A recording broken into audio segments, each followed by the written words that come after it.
Assalamualaikum warahmatullahi wabarakatuh. Perkenalkan, nama Ibu Rosi. Ibu mengajar bimbingan dan konseling di SMP, SMA, dan SMK Genesis Medicare. Ya, untuk materi kita hari ini tentang pendidikan karakter. Mengapa pendidikan karakter itu penting? Tidak dapat dipungkiri bahwa Indonesia sedang mengalami krisis moral. Krisis moral itu seperti penyalahgunaan obat-obatan terlarang, pergaulan bebas, kejahatan terhadap teman, pencurian, kekerasan pada remaja, kebiasaan mencontek, dan masalah sosial lainnya. Dan sampai saat ini masalah itu belum bisa dituntaskan. Maka dari itu sangat penting dengan adanya pendidikan karakter. Ya, seperti pendidikan karakter itu sendiri. Untuk karakter sendiri mungkin orang-orang belum terlalu paham apa itu karakter. Jadi ada banyak pendapat. Saya ambil dari menurut pendapat Likona ya, bahwa karakter itu berkaitan dengan yang pertama itu konsep moral, yang kedua itu sikap moral, dan yang ketiga itu perilaku moral. Jadi berdasarkan tiga komponen ini bisa dinyatakan bahwa karakter yang baik itu didukung oleh pengetahuan tentang kebaikan, keinginan untuk berbuat baik, dan melakukan perbuatan yang baik, gitu ya. Berarti pengetahuannya dulu nih, pengetahuan tentang kebaikan, lalu muncullah keinginan untuk berbuat baik, yang ketiga baru melakukan perbuatan baik. Nah, secara sederhana pendidikan karakter dapat didefinisikan sebagai segala usaha yang dapat dilakukan untuk mempengaruhi karakter siswa. Pendidikan karakter ini adalah suatu usaha yang disengaja untuk membantu seseorang sehingga ia dapat memahami dan memperhatikan dan melakukan nilai-nilai etika yang inti, nilai-nilai etika yang baik.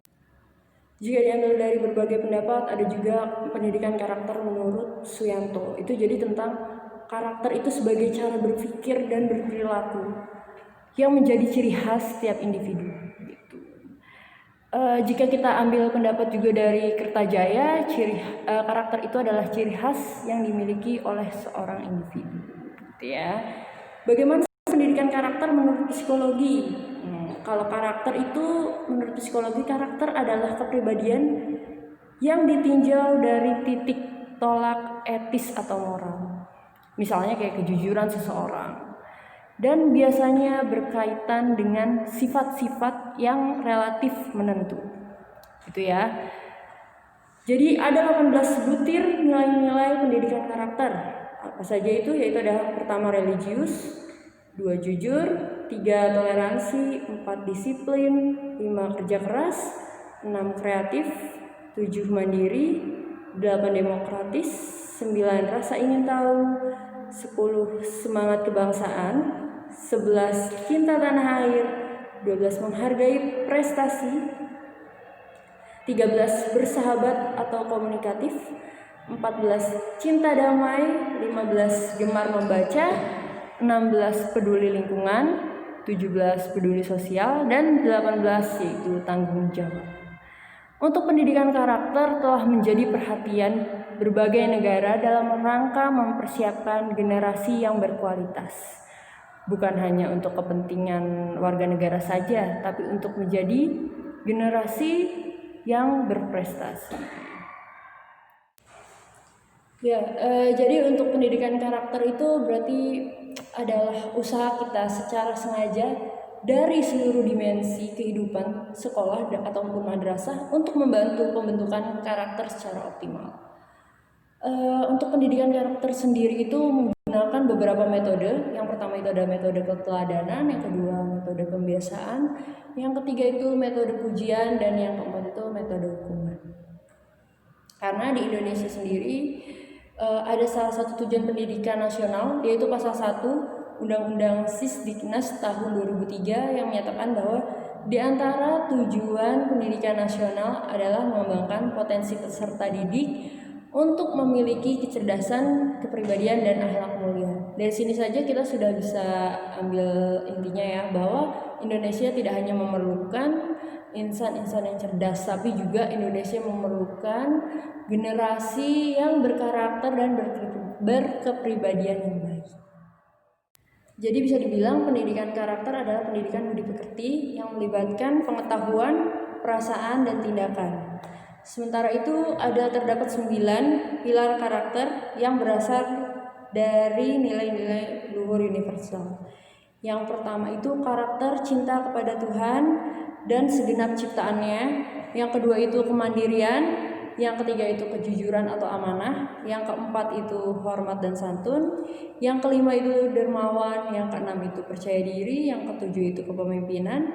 Yang kedelapan itu baik dan rendah hati. Yang kesembilan itu karakter toleransi, kedamaian, dan kesatuan. Ya, jadi 9 karakter itu diajarkan secara sistematis dalam model pendidikan di sekolah.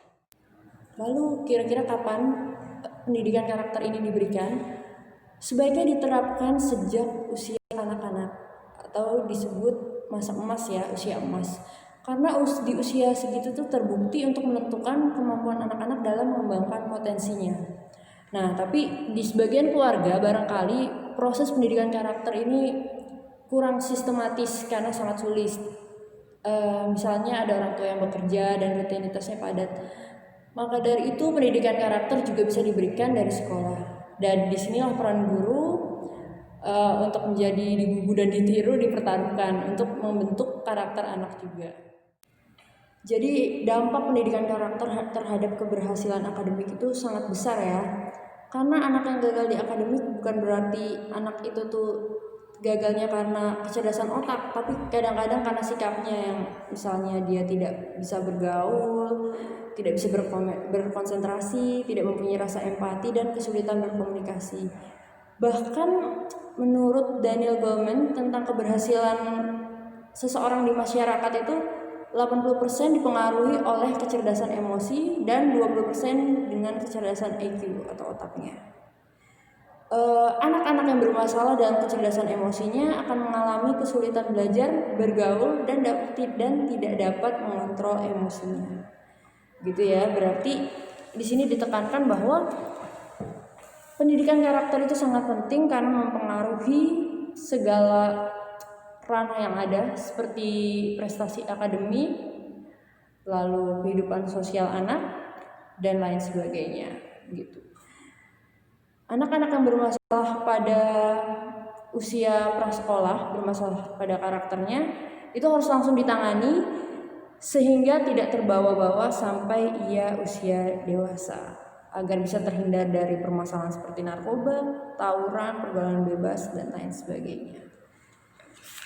Diharapkan sosialisasi tentang relevansi pendidikan karakter ini bisa segera kita terapkan di sekolah agar nantinya lahir generasi bangsa yang selain cerdas juga berkarakter sesuai dengan nilai-nilai bangsa dan agama. Terima kasih. Wassalamualaikum warahmatullahi wabarakatuh.